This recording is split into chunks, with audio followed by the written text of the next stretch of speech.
Does your team mentality change at all with 4 of the last 6 on the road? Nope. I think our kids have been able to compartmentalize one game at a time. That's the key. I think in a 18-game league schedule, that's the way you have to look at it. You can't overlook anybody and think about the next game or look at it. I don't even think you can look at it big picture. So Friday's the only thing we got going right now. What's your biggest challenge on Friday?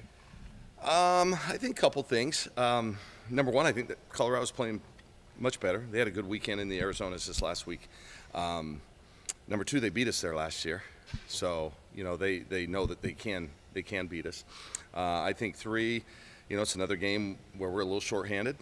So I've always felt that injuries in the short term don't always hurt you, but in the long term they do, because you're losing now a good player, and teams can adjust knowing that you don't have that player. So I think lastly, we got to focus on them and not think about Utah on Sunday.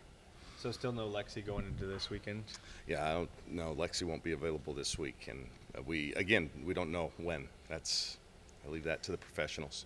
How have practices been this week after that big win on Sunday? Today's the first one. So Wednesday's always the first practice back for us. Yeah, Mondays we just come in and run, lift, and shoot. The players that didn't play much on the weekend get a lot of conditioning in with our strength coach.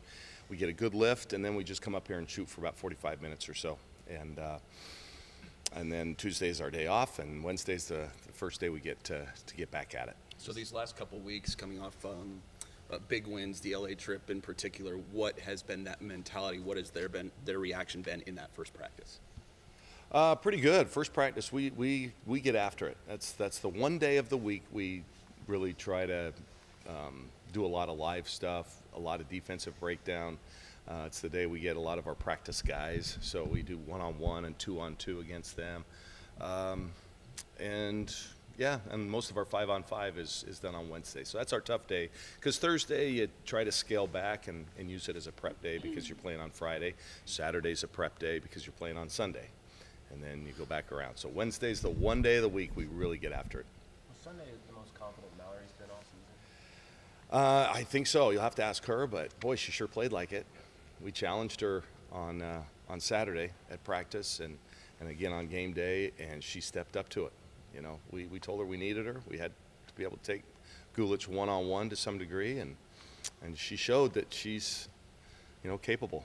I keep saying I think Mallory is a potential pro. You just got to put her mind to it. If that's something she wants to do, then I think she's capable. How much does offensive strategy change with Satu and Mallory in together? Oh, it changes a lot, because now you're playing, with two post players. We play a lot more through the high post with Mallory. She can make that little 17-footer, but now you're making 2-point shots instead of spreading the floor with Satu and Bando and Maite and Sabrina at the 3-point line. And then it's harder to double down on Ruthie. So instead of Ruthie going 1-on-1 against a lot of people, with Mallory you can cover down a little bit easier. So yeah, it changes how we play, but it's okay. I think it can be equally as effective. We just haven't done it for a while, so we've got to kind of change how we approach things. How does she handle those responsibilities as a passer? Mallory? Yeah. Oh my goodness, she's a great passer. If you look at a lot of the sets we run late in games, we get her the basketball in the high post area or even the low post and let her make decisions. And we'll run people off of her, and we'll screen away so that she's making the pass. Yeah, she's, number one, she can look over most people, which helps. And number two, she's really strong, and she's just got a good ability, I think, to see what's open and when it's open. How much of a Friday's loss in Corvallis do you think was due to adjustments because of Bando's absence? I didn't. What was the question? Really? Your loss on Friday in Corvallis. How much of that do you think was because of adjustments to Bando not being in? Oh, well, we didn't lose because Lexi wasn't there. We lost because they played better than us, and we didn't defend. Right. I mean, we beat them on Sunday without Lexi in a game that wasn't, all that close. So I don't think that really had the issue. I think it was they were more ready, and they played harder, and they defended better. Are you tempted to look deeper on the bench, even though you've been so good with your starting five, just to kind of make sure they have their legs later in the season? What's that balance like right now? Yeah, no doubt. We need to have some people stepping up, and bench is shorter now with an injury, but Yeah, that's always the goal. You want to play as many people as you can. I also want to win the games, and I'm certainly confident in the players there. But that's why when we can get them rest, we do. You know, early in the season when Sabrina's playing 20 minutes, some nights 22 minutes, it's for the long term. So, yeah. I know you've addressed this before, but just how did Mallory handle, from an attitude perspective, coming off the bench earlier this year and kind of keeping herself ready? Mallory is the true teammate, and I'll tell you, I don't think it bothers her. I think she just does, you know, whatever she can. And again, I think some of it comes back to mentality. That's what I'm saying. I think she can be a pro if she really wants to, and part of that is the mentality. Maybe she should be ticked off that, you know, that we went a different direction. But I think we did it for a good reason. We were up front with her. She accepted it and made the most of her minutes when she did get it. So I think it's a little of both there. You know, you want her to be angry, but at the same time, you know, she's a team first kid. And if, you know, those that know her, you know, like we do, understand that. I mean, she's about as good as it gets. On a personal level, do you enjoy this coaching matchup, or is it tough going against Colorado? Well, it's tough. You know, as crazy as it sounds, when they beat us last year there, we took it hard, but I was really happy for her. She needed that win, you know, and she's just such a great kid. I still call her a kid. We talk all the time. You know, I love JR. I mean, I truly do. She was, you know, my point guard for 2 years on a couple of really, really good teams, and then coached with me 5 or 6 years. And so we've stayed close. Her husband actually coached with me as well. So, yeah, we couldn't have a better relationship. And there's, you know, that's the team I cheer for the most, other than the Ducks. Ruthie had a rough shooting game the other night. Do you talk to her about that, or does she self-motivate to bounce back the next game? Who? Ruthie.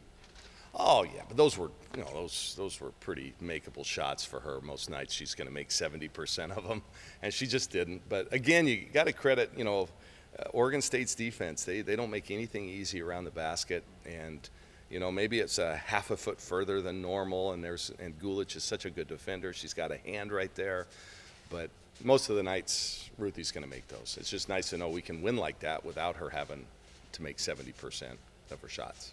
Coming off Sunday, have you sent out any of your motivational or informative texts to the team? No, not yet. I was sending them to my son at South Eugene High School, and they took it on the chin last night at Sheldon. That was a tough loss, but no, not yet. But I will. I will this week. Yeah, probably tonight. That's a good reminder. Thank you. My wife's not in town. She's out of town, and she usually reminds me, so I appreciate it. Going back to Mallory, she can hit that 15 to 18 foot jumper with regularity, and people know that by now. So how does she keep getting that shot? Why do teams continue to let her take that when she's pretty accurate with it? Well, I think you look at analytics. You know, the long two-point shot isn't as valuable as the three-point shot, and you still have Ruthie inside. You know, and you've got to account for her, and usually that's where they'll double. You know, they'll double off the 4, and so it's a shorter double down. You know, when she's only at 15 to 17 feet. But again, she hasn't played, you know, the minutes that she's playing, and now people might adjust to it. So I'm interested to see how teams now adjust, knowing that, okay, they won't have Bando, and now we have to guard Mallory. So I'm just, hey, you guys, she's a pure shooter. I think one of the things in the offseason, we're going to extend that range. She's worked on it, but not. It's one thing to work on it knowing that you're probably not allowed to shoot it in the games. But I think next year we'll actually have that as a weapon for us. Plus, given her height, isn't that an almost impossible shot to block? Yeah, good point. Sure. Yeah, and the reason we went with Satu at the 4, most teams don't have a big 4 that can cover her. They usually go with a center and then 4 guards. And so we kind of matched up that way. So I think you're onto something. Friday, Satu looked like she was unsure of herself at times. Yeah. Obviously, Sunday was a different story. When you talked last week about her riding the elevator of emotions kind of up and down, is that an example of that where you just kind of see two sides of her game? And Sure, yeah, sure. And again, I think the Beavers, they make you question yourself because they give you shots. You know, they're contested, but they give you shots. They let you run your stuff, and I think she was just really hesitant on Friday.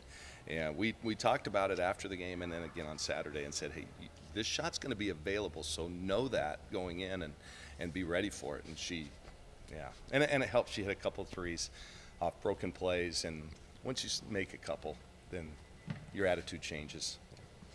But that was really fun, you guys, that last game. I mean, the whole weekend. I mean, 14,000 fans came out to see women's basketball in 2 nights. I think that's incredible. That's such an awesome deal. And I don't think it'll stop. You look at that 2 years ago, I think that game pulled 2,000 here. How's that make you feel, and what's that show you? Just in a couple of years, it's nearly or more than triple. Oh, well, I think it's neat. I'm glad they're coming out. It's a good product. Both sides, you know, they play great basketball. I think we do too. Both very competitive, play intense, playing better defense. And, you know, I think fans around here appreciate good basketball, and that's why they're coming out. We need them. We only have 4 games left at home, so we need to continue to have that support. I know that's not your job, but anyway, come out and see us. In a position to have a couple more.